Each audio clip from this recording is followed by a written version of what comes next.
Good afternoon and welcome to Women's Health Grampians' third webinar in our conversation series, Agenda Spotlight on COVID-19. I am Kate Diamond-Keith, Regional Consultant at Women's Health Grampians, and I am joined today by Kirsten Holden and Samira Chhabra-Gambia, Equality Advocates at Women's Health Grampians. We will be discussing the topic of diversity and inclusion, women's experiences during the pandemic. This webinar is being recorded and will be available on the Women's Health Grampians website in due course.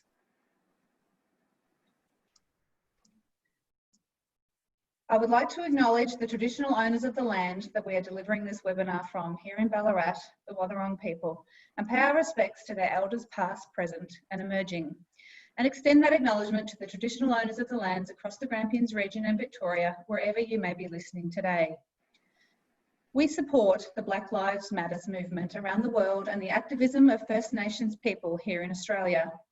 We acknowledge that we live and work on stolen land and sovereignty was never ceded, always was and always will be Aboriginal land.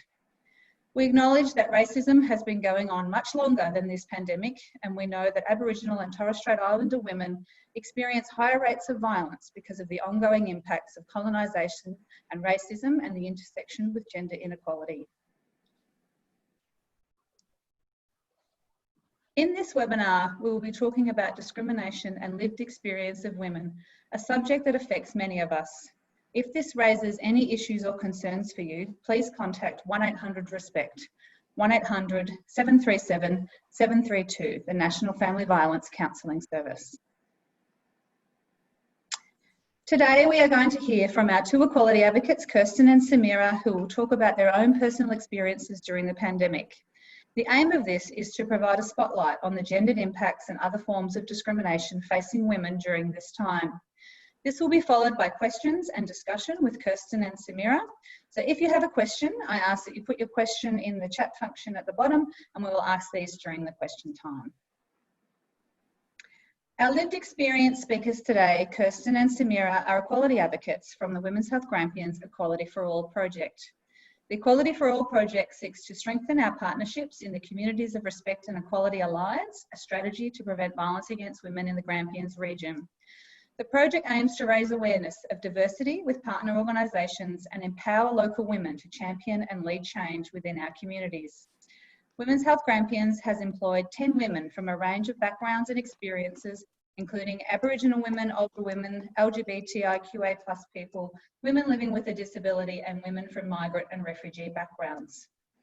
Now we will hear from Kirsten and Samira, equality advocates, who are going to talk to you about their lived experiences during the COVID-19 pandemic, the impacts and what organisations and people can do to be more inclusive during this time.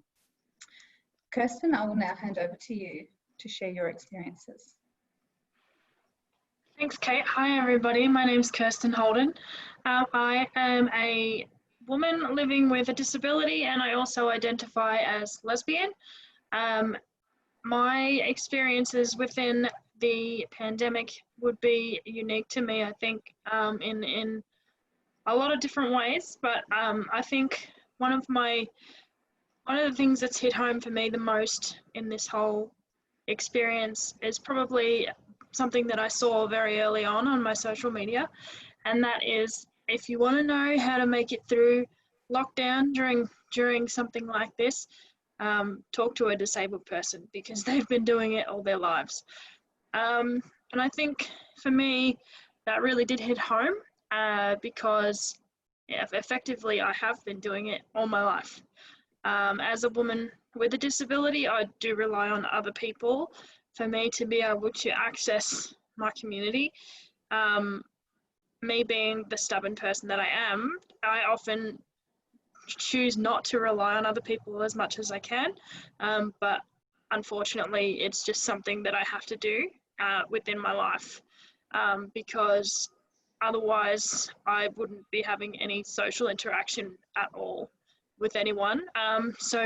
For me, lockdown wasn't a new experience, but having to share it with everybody else, I guess, was the new part of it for me. I think it's really opened people's eyes in terms of what people with disabilities do go through every day. And for me, that's important because it highlights that, and it brings that to the forefront for people that maybe, you know, we aren't alone at all in this particular time. For us as people, we've had to learn how to exist on sometimes an entirely different plane from everybody else. And one of those examples during this pandemic would be that we were left out of the $550 a fortnight that was given as a stimulus for everybody else on a Centrelink payment. The DSP unfortunately missed out on that. So we've pretty much had to learn how to make it through a pandemic exactly how we make it through every other day life. And yet we have not been seen as contributing to our society within this pandemic because we weren't given that extra stimulus so that we were able to. And there has been a whole lot of extra cost on top of it that hasn't been accounted for in terms of people who receive the DSP. So for me, living with a family and having a nearly 7-year-old child doing grade 1 at the moment and having to distance learn with her has been an experience within itself that I think was probably made harder by the fact that we weren't included in that stimulus package because it made it very hard for us to provide for her being home 24/7 because there are a lot of things that she does when she's at home that we don't necessarily need to worry about when she's at school. So for me, having to homeschool a 7-year-old was not something that I ever planned to do with my life. And it's been an experience within itself to do that with her. I think she's probably more grateful to be back at school than we are, which is a different dynamic. Even though we're grateful that she's back and we do love her to pieces. It's been really good to actually have her back at school and learning in the environment she should be learning in. So I think for me, it just makes it a learning experience, the whole thing, I suppose, employment-wise and everything. I had to learn basically how to go back to sort of being unemployed because my job wasn't considered essential. So therefore, there wasn't as much work coming in for me as there might have been otherwise. Which also compounded the financial problems. And I think during the pandemic, it's just been something for me to, I guess, it opened my eyes to everybody else in a way as well, because I was able to, I guess, hear other people's perspectives on a life that I was pretty used to living, you know, being at home all the time and that kind of thing. So, and having to be aware of your health and aware of the environments that you expose yourself to. So for me, I'm trying to take the positives out of it because it can be very easy to get bogged down in the negatives. And I think that I can only hope that it's opened up humanity's eyes to the plight of people with disabilities in this environment. Because even though it can be bad on a day-to-day basis, it's probably worse now than it was. Because there's a lot of things that we haven't been able to access. But we've also been able to teach other people how to access things that we've accessed, that they are quite used to being able to go out and get and couldn't while they're on lockdown. So it's been an interesting educational experience on both sides, I think. which is great, because it opens up everyone's eyes to the fact that, you know, maybe life isn't as straightforward as some people might think, for many people.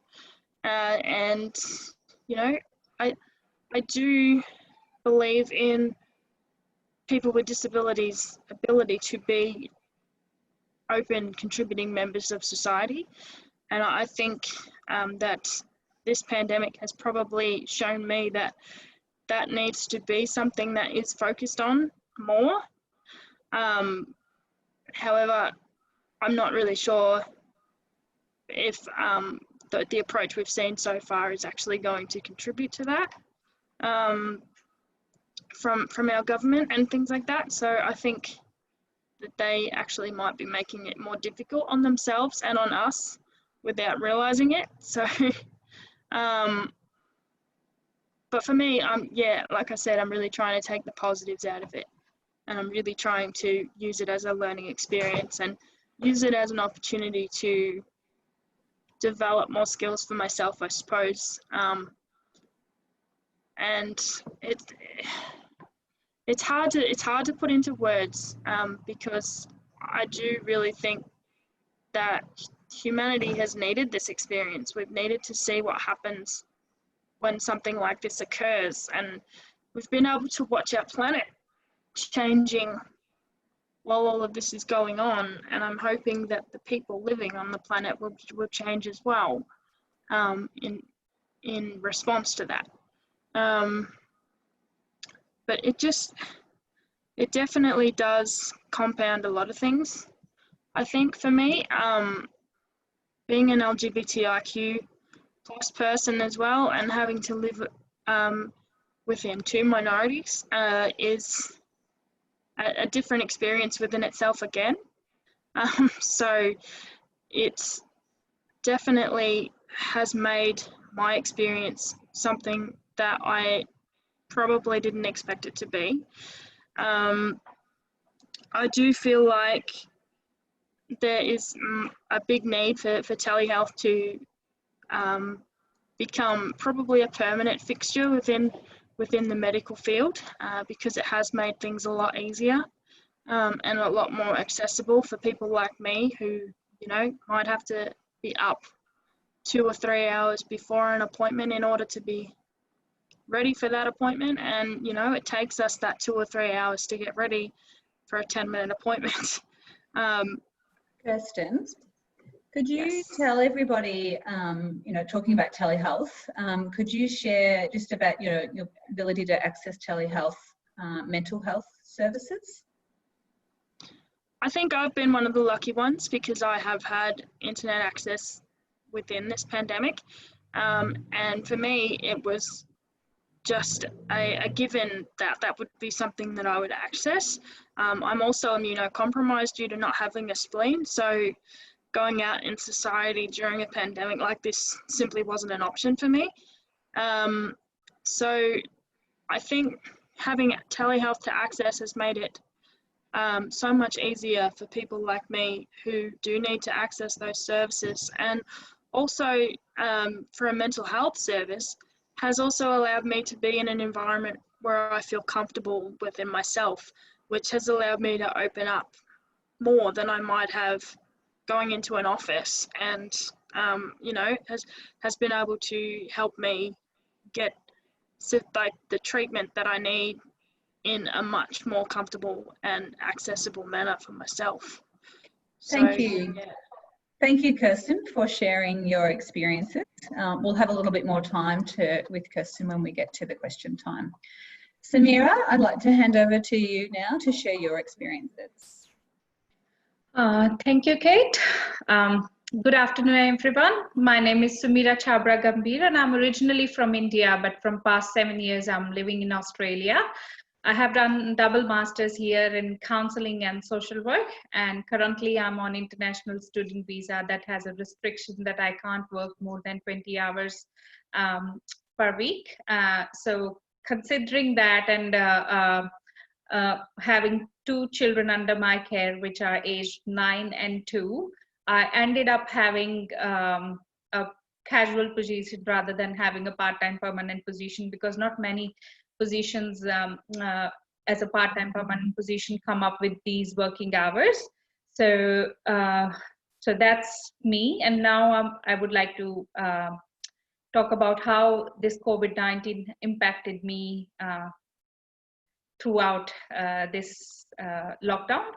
So most important impact it had on my financials. As I mentioned, I had two casual jobs, but due to the lockdown situations, I ended up having no work. So that means I lost my income, and my husband, because he worked in a gaming industry that was closed completely, so he didn't had any work. So as a part-time worker, he used to drive a taxi, but that was also significantly impacted due to the social distancing. So as a result, we lost our family income for 3 weeks, and because we are not eligible for, we are not having residency yet, so we were not eligible to have any kind of government benefits such as support for rent or job keeper payment, etc. So additionally, we had to support our families back in India because they are aged and they rely on pension. So I feel that that was the most important financial aspect or setback for my family. So losing my jobs or losing that income, that actually impacted on my self-esteem. So I started questioning my self-worth, because all of a sudden I was just doing household activities and looking after my kids. I couldn't socialize because of the social distancing situation or the lockdown situation. I feel like I'm stuck at home with children, regardless how much I love my children, but I really miss that having my time during this whole situation. I also felt like I lost all my cultural connections, and I remember we had some cultural celebrations. I couldn't enjoy those because of the social restriction. Everything was closed. We were not allowed to visit our families or friends. And additionally, I feel my family gone back into the traditional gender roles, where my husband was the breadwinner and I'm doing the household activities and looking after children. And my children actually told me, because now I'm not going to the work, so that's what mummies do. So that wasn't that pleasant to hear from my children. And I couldn't get much support from my husband because he was trying to get some sort of regular income, so he had to find a new work, and which has actually the extended hours for work, so he couldn't help me out with the household during this situation. And I feel, considering the homeschooling, that was a biggest struggle for me, because I myself as a student, I had to study, but I had to look after my son's schooling as well. So that was an additional burden on me, just managing my studies, my son's studies, on top of that, managing a toddler and a household all together. So that was a bit of struggle there. And I feel another struggle I felt during homeschooling, it was a total different environment. I done my studies in a whole total different environment, but the studies in here are quite different. So I feel it was quite challenging for me. And then most importantly, when I hear the statement from a prime minister where he said, if the international student, if they can't support themselves financially, maybe this is time to go back to their countries. I feel, listening to that statement, I feel it was very inhuman statement. It could have said in a sensitive way, because they didn't realize that it's a lockdown situation where there are no flights, no relaxation for visas, and many people have actually lost their jobs or income, but they are not eligible to have any sort of support from the government.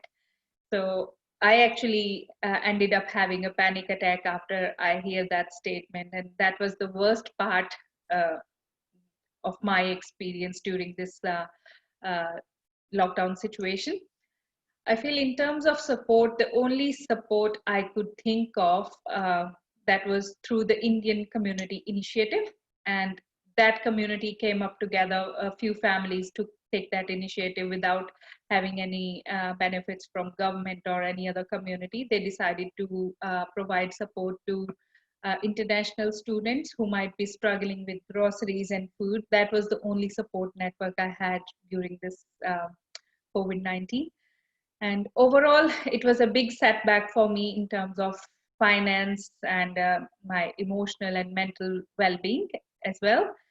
And on top of that, I feel this whole situation brought actually my past triggers, because financially we were having a really tight budget. And when I had to ask for spending my money from my husband, that actually triggered my past experience, because I had experienced family violence, and it was more like financial violence in the past. And additionally, going back into the gender stereotypes, and where my husband is just doing the male stuff and I'm doing the female stuff, I feel it was not a very pleasant situation to be. And that actually impacted on my confidence and my self-worth. And I really hope that agencies should learn from this, that many people who have more intersection, actually they experience more struggles as compared to the other people. So I don't say lockdown situation was easy for any of the people who has residency here, but people who doesn't have a temporary permanent visa, they get more struggles as compared to the residents here. So I feel that was me throughout this COVID-19 journey. So that was my experience. Thank you, Samira, for sharing your experiences. We're now going to turn to having some question time for Kirsten and Samira. And I'm going to start with a question about services. What could services do to be more inclusive during this time? Kirsten, did you want to answer that one? Sure, Kay. I do feel that services do need to be aware of the different needs of clients from diverse backgrounds. We do have very different needs in terms of access and you know, different way of life, I suppose. So I think for a service to be able to acknowledge that and provide us the service in a way that suits us and allows us to be able to access it in a comfortable and timely manner is only a good thing. Thank you, Kirsten. Samira, we've had a comment and a question come through for you. Someone has said such an interesting point about us unintentionally falling back into traditional gender roles in our households. As Samira, especially your children noticing too. And the question is, how do we get back on track in this area after COVID-19? We've come too far to let it go. So, Samira? I feel the best thing we can do, just acknowledging that it was a really difficult situation for all of us. And because if we don't want to consider it as a normal, so we need to, we need to quickly think about what we can do differently in terms of household, like where families was having more time together, but all of a sudden now things are started bit on ease. So maybe it's a good recognition for families, maybe trying to do different roles, just switching the roles on purpose, like parents, like fathers staying at home or just doing supporting children into education or whatever, and female doing some different stuff that actually gives a break from them, from the gender roles which are traditionally set. I feel that would be the best. Thank you, Samira. There's been another question for you, Kirsten. Has the government explained why people with a disability on the disability support pension were not eligible for the extra COVID stimulus payment? Well, I'm going to say this now. Forgive me for sounding cynical, but the government has said that people in the DSP already receive the highest rate that they are able to give in terms of payments.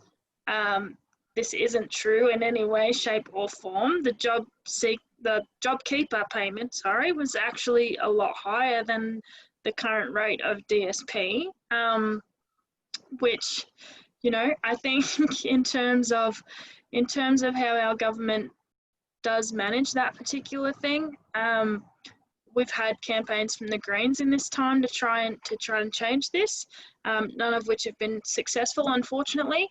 But yeah, it's at the moment they seem to think they're helping us enough, and we're used to doing it tough, so we can keep doing it tough. Thank you for answering that, Kirsten. There's been another question in regards to what local councils can do. So thinking about intersectionality and the increase in compounding risk for people in multiple marginalised community groups, what steps can local councils do in terms of being more proactive in prevention to more support community members? Rather than waiting until the pandemic happens, what can they do to be more prepared? I think the question is. Who wants to answer that? I can, Kate. Local councils, I think, just need to visibly show their awareness of marginalised communities, and not only tokenistically show that, but actively seek to allow minorities to be part of the community, and have that being actively shown rather than just tokenistically. And I think also, having places where people from those marginalised communities can feel safe and can feel supported by members of their local council or by officers in the local council, just that sort of thing. Yeah. Thank you, Kirsten. Samira, last question for you. How could individuals show greater support, empathy, and be more inclusive during this time? I feel as an individual, which all of us can do, just showing concern and support to the neighborhood or the community which you are already present. Like, sometimes it's just good to check on your neighbors or your friends over the phone if you have something, and just checking on them if they needed that thing. And I feel that would be the best gesture of humanity which we all can show during this time. Thank you, Samira and Kirsten, for answering all of those questions. If anyone who's attended the webinar today would like further information about Equality for All and the Equality Advocates, please contact Women's Health Grampians or the email on the screen. Information is available on our website, and further information about being inclusive for women from diverse backgrounds can be found in the Women's Health Grampians Intersectionality Guide, which is also available on our website. We'll be developing an intersectionality workshop for organisations later in 2020 and launching a series of podcasts, so please keep an eye out on our website. I would like to thank everyone for attending this webinar today. I would also like to thank Kirsten and Samira for telling us their stories today. This is not easy and takes a lot of courage, so I thank you for sharing your stories today. This webinar has been recorded and will soon be available on the Women's Health Grampians website. A list of resources and websites used to develop this webinar will be sent to all participants. Our equality advocates have spoken at many core member events such as International Women's Day, 16 Days of Activism, Harmony Day, and are available to speak at your organisational events online at the moment. So please contact us for further information. And keep a lookout for our upcoming webinars. We'll be having another one in the near future. Thank you.